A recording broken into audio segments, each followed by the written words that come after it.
आज श्री राम भजन संकीर्तन आश्रम मुजफ्फरपुर में हर वर्ष की तरह सर्व धर्म समभाव सम्मेलन है। हम जानते हैं कि सभी धर्मों का सार क्या है।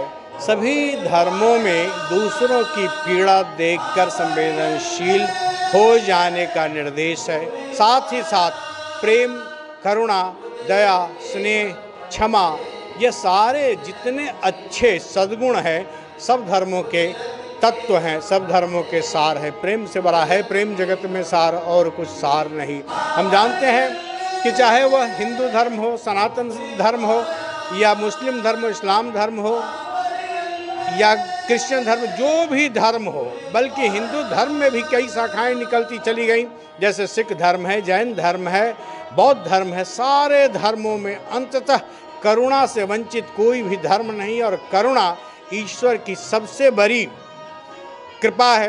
क्योंकि जब बारिश होती है तो बारिश की बूंदें सबके लिए समान भाव से धरती पर बरसती है। धरती अपने ऊपर चरण रखने के लिए सभी का अभिनंदन करती है। सूरज जब उगता है तो हर घर पर उसकी रोशनी उतर आती है। इसलिए जब ईश्वर के यहाँ से उसकी जो प्रमुख शक्तियाँ हैं वहाँ कोई फर्क नहीं है। कुछ तो बात होगी कि ईश्वर ने हमारे शरीर के भीतर एक ही हृदय दिया है, एक हृदय सद्भाव के लिए, प्रेम के लिए, स्नेह के लिए, पर दुख कातरता के लिए।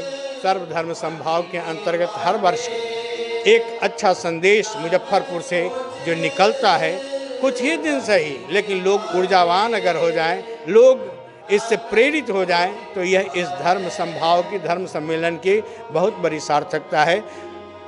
महाभारत की शुरुआत ही होती है मनुष्य बनों से, और मनुष्य बनना ही सभी धर्मों के अवलंबियों का प्रधान लक्ष्य है। करुणा का निर्झर झरता हो उमरे मस्ती का सागर, एक बूंद पाने का जग में कोई भी हकदार रहे, सेवा का व्रत लेकर बिचरूं जग के कोने कोने में, मैं न रहूं न सही पर मेरा भारत यह गुलजार रहे। भारत कहने के लिए एक विशेष भूखंड, विशेष देश हो सकता है, लेकिन जहाँ कहीं भी संसार में मनुष्य मनुष्य के बीच में सद्भाव है, प्रेम है, एकता है, अखंडता है, वहाँ भारत खड़ा है। जहाँ संस्कृति है, शील है, आचरण है, वहाँ भारत खड़ा है। भारत नहीं स्थान का वाचक गुण विशेष नर का है, किसी एक देश का नहीं शील यह भूमंडल भर का है। जहाँ कहीं एकता अखंडित, जहाँ प्रेम का स्वर है, देश देश में वहाँ खड़ा भारत जीवित भास्वर है।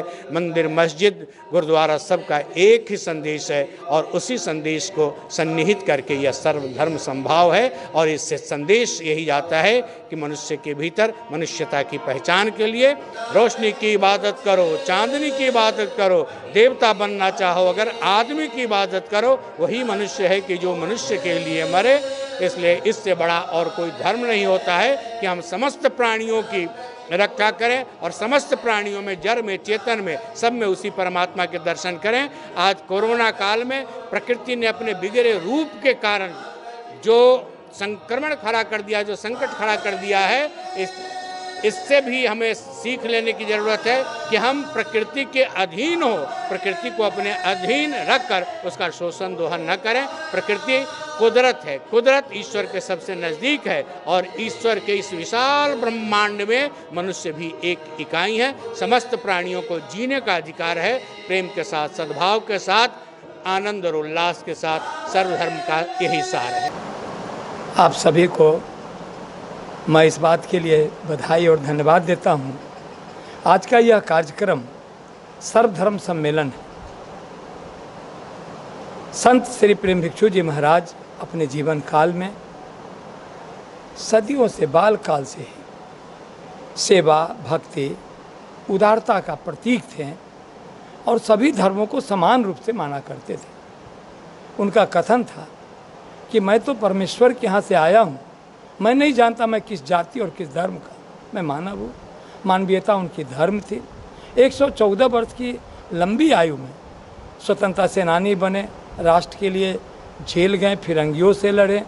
ये सब के बाद अपने गृहस्थी धर्म को संभालते हुए, उसके बाद अपने संत सदगुरुदेव प्रेम भिक्षु जी महाराज के निर्देशानुसार राम नाम में तल्लीन होकर 114 वर्ष की आयु में अपने जीवन लीला को विराम देकर आज के दिन ही 3 अगस्त 1988 को अपने चेतन शक्ति के द्वारा 5 दिन पूर्व ही उन्होंने शहर के तमाम लोगों को, जिसकी तस्वीरें लगी हुई हैं, यहाँ के विधायक हों, यहाँ के एमपी हों, सभी लोगों को बुला कर, वो मंदिर में लगी है सभी तस्वीरें, लोगों को उन्होंने कहा कि आप सभी इस धर्म का निर्वाह करेंगे कि सभी जाति धर्म के लोगों को समान रूप से मानवीयता के आधार पर सम्मान देने का काम राष्ट्र हित में करेंगे।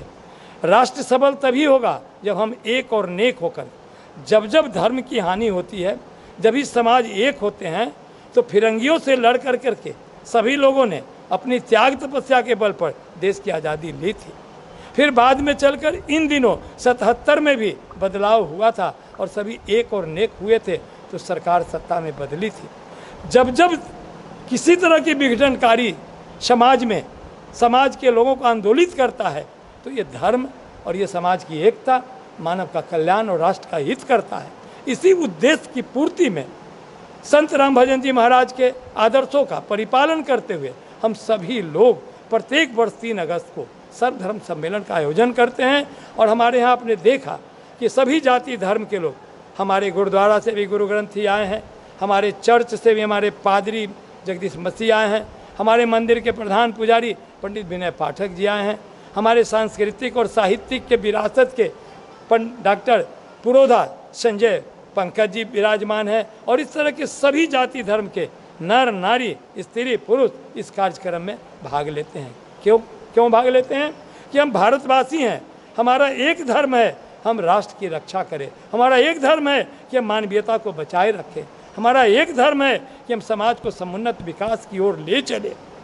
तो जब तक हम परोपकार नहीं करेंगे, जब तक हम सेवा नहीं करेंगे, हम दान धर्म नहीं करेंगे, उदार नहीं बनेंगे, उदार चरिता नाम वसुधैव कुटुंबकम, जब सारे विश्व को हम अपना परिवार मानेंगे, स्वतः हम उदार हो जाएंगे। जब हम उदार हो जाएंगे, सारा विश्व मेरा परिवार हो जाएगा। इन्हीं मुद्दों पर, इन्हीं आदर्शों पर हम लोग ये सेवा का भाव लेकर, परोपकार का भाव लेकर राष्ट्र के समुन्नत विकास के लिए सर्वधर्म सम्मेलन का आयोजन करते हैं। और यह कर्म हम लोग करते रहेंगे। और हमारे पीछे ये नौजवान शक्ति, जो नई पीढ़ी आ रही है, ये लोग भी इस आदर्श का पालन कर रहे हैं और करते रहेंगे। हम इसी बात से आप लोगों को धन्यवाद देते हैं कि आप लोग इस सद्विचार को, इस भावना को, इस आदर्श को समाज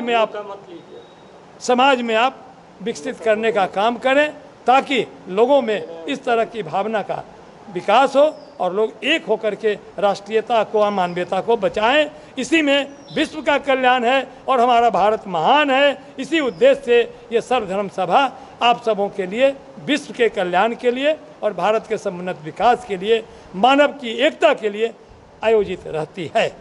जय भारत, जय हिंद, जय एकता।